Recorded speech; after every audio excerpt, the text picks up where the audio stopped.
చర్చనీయాంశం అవుతుంది కదా. జగన్ అసెంబ్లీలోకి వెళ్తే కూటమికి పెద్ద దెబ్బ.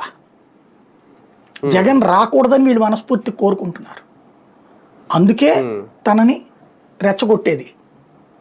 నువ్వు రా చూసుకుందాం, నువ్వు వస్తే మా ఆయన ఏంటి రఘురామకృష్ణరాజుని కూర్చోబెడతాం, ఇట్లాగా. అంటే జగన్ ఈగోని హర్ట్ చేసి ఈగోని హర్ట్ చేస్తారు. మీకు ఆత్మాభిమానం ఉండేవాడితో పెద్ద సమస్య. ఎన్టీ రామారావు ఆత్మాభిమానం ఉన్నాడు, చెప్పు మీద పడేటప్పటికి సైకలాజికల్గా ఫీల్ అయ్యి ఆయనకి ఆ తర్వాత బయట తిరగలేక మనిషి చనిపోయాడు, మానసికంగా బలహీనపడ్డాడు. జగన్ని అలాంటి మానసిక బలహీనపరచాలని కోరుకుంటున్నారు. అందుకని అసెంబ్లీకి రాకుండా ఉండటానికి కారణం అదే.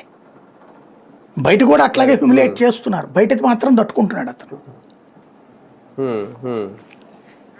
కానీ హోదా అనే అంశం పక్కన పెట్టి మనసు మార్చుకుని వెళ్ళాలనుకుంటే అతని మనస్తత్వం మొండితనం. ఎంతమంది చెప్పిన నేనైతే వెళ్ళమని కోరతా, అతను వెళ్ళే మనస్తత్వం అయితే కనిపించట్లా.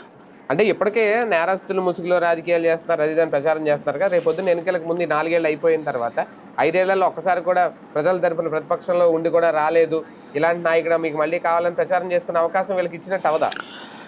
ఏం ప్రచారం ఉన్నా ఇప్పుడు వాటితో ఏమన్నా ఒరిగిందా? జనాలు ఏమైనా పట్టించుకుంటారా? ఏం పట్టదు పెద్దగా.